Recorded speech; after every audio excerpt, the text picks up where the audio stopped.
Hello viewers, this is Too Fast here. In today's video I will be replacing the brake pads and brake rotors for the front and back of this 2008 Honda Odyssey. After replacing the pads and rotors, I'll also be bleeding the old brake fluid on all 4 brake calipers to flush out all the old fluid and put in new brake fluid. So let's get started. For this installation, I'll be using brake pads and brake rotors from the company Centric, and these are their premium lines. For the pads, these are the Posi-Quiet ceramic pads, and it includes all the hardware and shims that you need for the install. So the parts you see on the left side are for the rear brake, and then the parts on the right side are for the front brake. To jack up the front end, there is a tow hook underneath right here. Place your jack underneath, and you can use this to jack up the front end.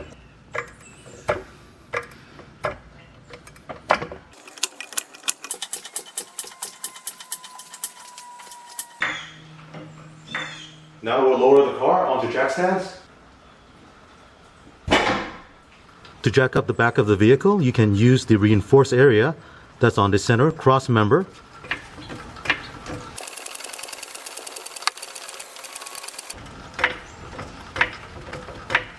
Now lower the back end onto jack stands. Go ahead and remove the cap on the brake fluid reservoir. When you compress the caliper, the fluid might go up. And you want to put some shop towels around here in case it spills over. Go ahead and remove the 22mm lug nuts.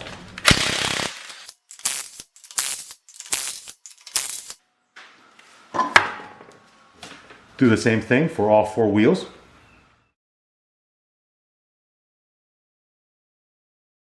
To remove the caliper bolt, the easiest way is to knock loose this 19mm slider pin. Then you'll be able to remove this 14mm bolt at the back right here.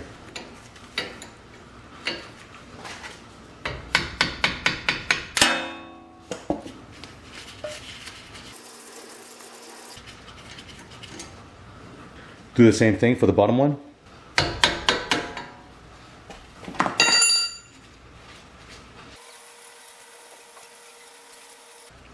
Here's the bottom bolt.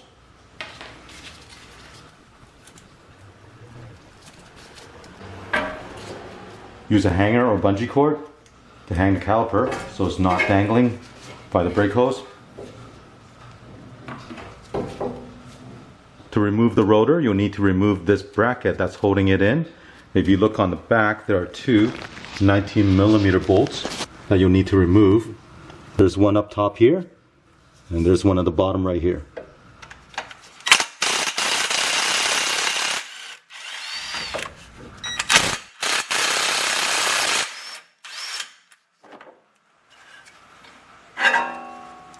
You'll need to remove these 2 Phillips screws that's holding the rotor in place. The reason these came off very easily is because the last time I did the brake job, I put anti-seize on these screws, and that's why it came out very easily. Remove the pads. Also these metal clips. Pull this boot back and remove the slide pin. Now notice the top slide pin has this rubber bushing. It needs to go back to the top. Using brake parts cleaner, clean all the surfaces.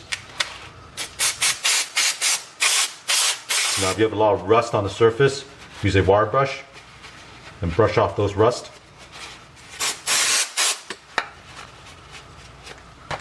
Also clean the slide pins.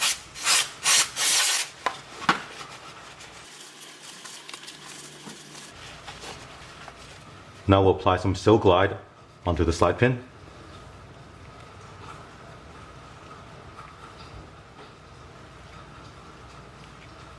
Now if you look inside these Centric brake pads, they come with new hardware, which is very nice. Most of the cheap quality brake pads will not include any hardware, and you have to buy additional ones. Now if you decide to go with brake pads that don't include these hardware, you can reuse the old one. You just have to clean it up, make sure it's not too rusted. Also you want to make sure they are the same as the original ones, which in this case it is. Apply a little bit of synthetic brake grease on the back side.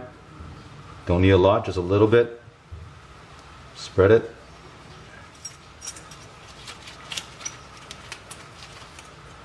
Now I want to point out when you install this bracket, you do need to make sure the center part right here is pushed in all the way so it's not sticking out. needs to be seated all the way in here.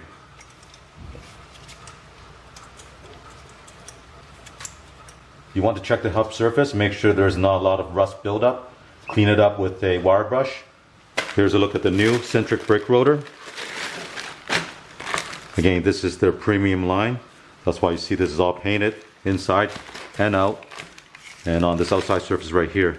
A very nice rotor. Now before you install this, you will need to spray it down with brake cleaner. There's a layer of oil on top of the surface.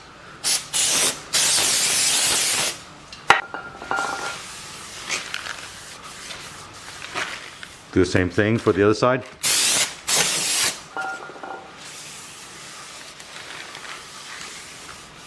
Install the new rotor. Make sure the screw holes match up to the back here. You'll need to reinstall the 2 Phillips screw, but before you do that, put a little bit of anti-seize on it. And that'll make life a lot easier next time when you have to remove these. On the brake caliper, use brake clean to clean the surface.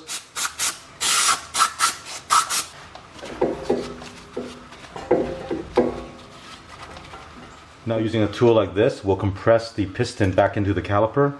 Place the old pad in this position right here. Now we'll screw this down. We'll compress the piston on the caliper. Now while you're here, put a little bit of synthetic brake grease on the piston surface. Also on this back side right here. Now reinstall the bracket that holds the rotor in.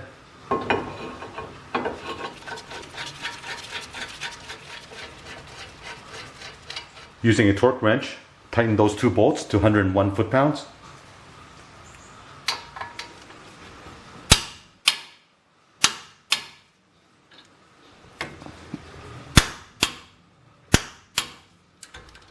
One thing I want to point out from the factory, on the inside pad, there are actually 2 shims on this. And the silver one that you see here is placed on top of the shim that is on the brake pad itself. So this one came from the factory, and I reused it last time when I installed the last brake job. So I'm going to clean this up and place this onto the new pad. And here's a new brake pad, and this is the inside one because we have the wear indicator on this end. Put a little bit of brake grease. Spread it with your finger.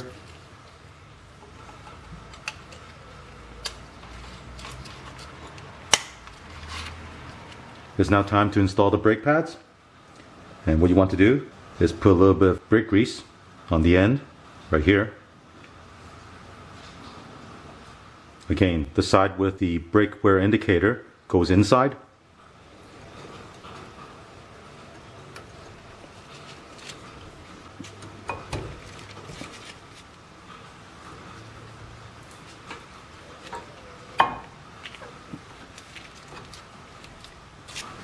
Now we can reinstall the caliper.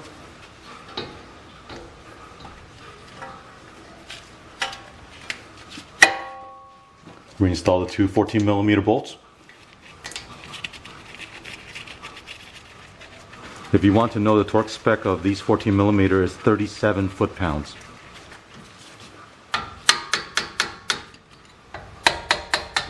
As you can see, the caliper slides very easily now. Repeat the same procedure on the other side, and then we'll work on the back brake. Now moving on to the rear brake, we'll need to remove the caliper right here, and there are 2 12mm bolts holding this down.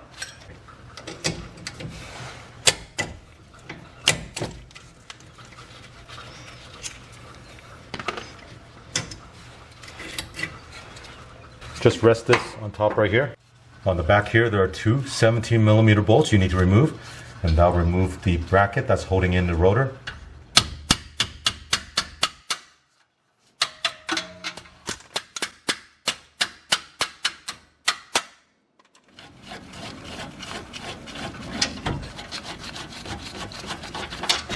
Remove the 2 Phillips screws holding in the rotor.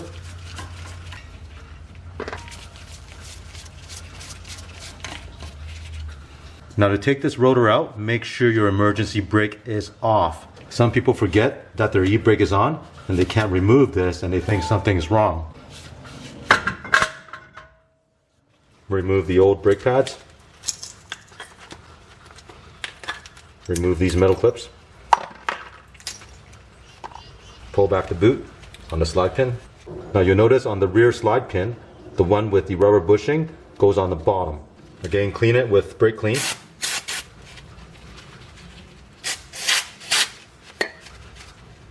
Also clean the slide pins.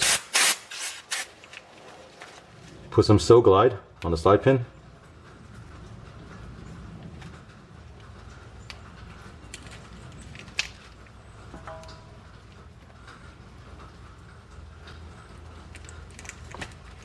Here's the new brake pads for the rear. This is the hardware kit that comes with it. Take some brake grease, put on the back surface.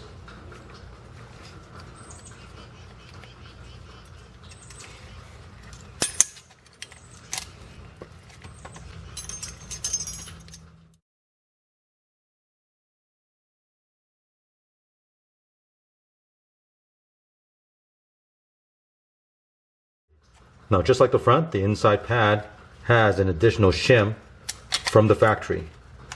So I'm going to reuse this and install it onto the new pad.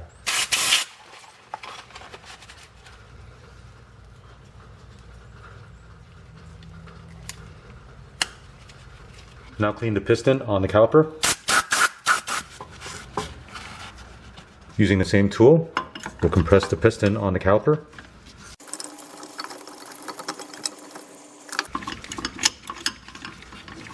Put a little brake grease on the inside surface right here.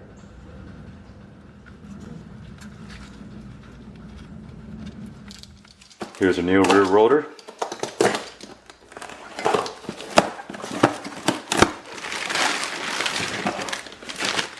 Clean the surface with brake clean.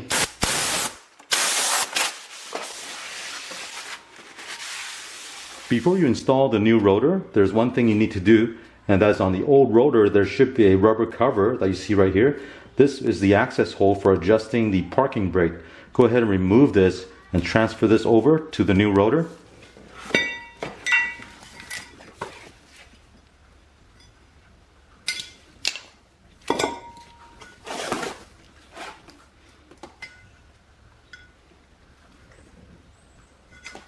Now install the new rotor. Install the two Phillips screws. Reinstall the bracket. These two 17mm bolts need to be tightened to 65 foot-pounds. Install the brake pads, and the pad with the wear indicator goes to the back. Also put some brake grease on both ends here.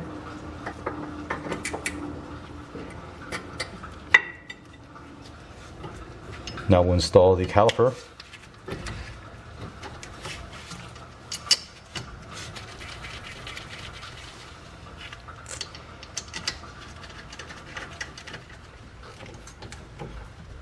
Now repeat the same procedure on the driver's side. Now I don't want to make this video too long, so I will have a second video showing you how to bleed the brake. Now for those of you who are watching this video at home and don't plan on bleeding the brake, at this point after installing new rotors and pads, what you want to do is check your brake reservoir to make sure you have enough brake fluid. After you check that, go ahead and close the cap. Go into your car and start it up.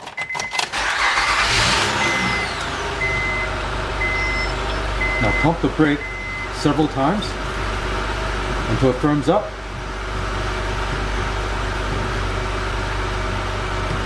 Now take the car out and find a safe location and test the brake to make sure it works fine. Well, I hope you enjoyed watching this video. Once I have the brake bleed video done, I will link it to the end of this video. Now for the parts and tools I use for this install, I'll include the link in the description below. If you have any questions or comments, leave one in the comment section. And don't forget to click on thumbs up and subscribe to my channel. Thank you.